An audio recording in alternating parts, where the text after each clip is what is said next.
So last வீடியோவில் நிறைய treatment எடுத்தேன்னு சொல்லியிருப்பேன். அதுக்கப்புறம் எங்கள் ஊரில் ஒரு டாக்டரை போய் பார்த்தோங்க. அந்த டாக்டர் வந்து 2 நாள் மெடிசன் கொடுத்தாங்க. இருந்தும் என் கையில் இருந்த மார்க்ஸ் எல்லாம் மாறலை, வலி அப்படியே இருந்தது.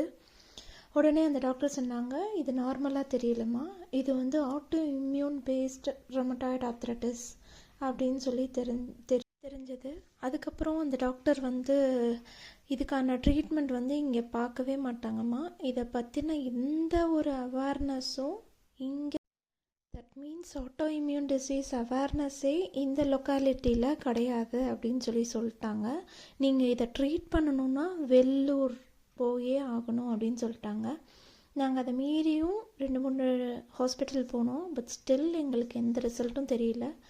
வெள்ளூரே போயிட்டோங்க. 3 months ஒன்ஸ் செக்கப் போனோம். அங்கே போய் எல்லா டெஸ்ட்ஸும் திரும்ப எடுத்தாங்க. அஃபோர்டபுள் ப்ரைஸ் தான், பட் டெஸ்ட்ஸ் மட்டும் கொஞ்சம் காஸ்ட்லியாக இருக்கும். நல்லா இருந்ததுங்க. ஃபுல் ஸ்டீராய்டு கொடுத்தாங்க. வலி கம்ப்ளீட்டாக குறைஞ்சது. செம்ம இம்ப்ரூவ்மெண்ட் தெரிஞ்சது. 3 செட்டிங்ஸ் தான் எங்களால் போக முடிஞ்சது. 3 months ஒன்ஸ் 3 months ஒன்ஸு. ஸ்டீராய்டுனால கொஞ்சம் வெயிட் கெயின் ஆக ஆரம்பிச்சிருச்சு. திரும்ப அதே ஸ்ட்ரெஸ், டிப்ரெஷன். ஏன் இவ்வளோ டீட்டெயில்டாக சொல்கிறேன்னா, இதில் ஏதாவது ஒரு பாயிண்ட் உங்கள் லைஃபோட மேட்ச் ஆகலாம்.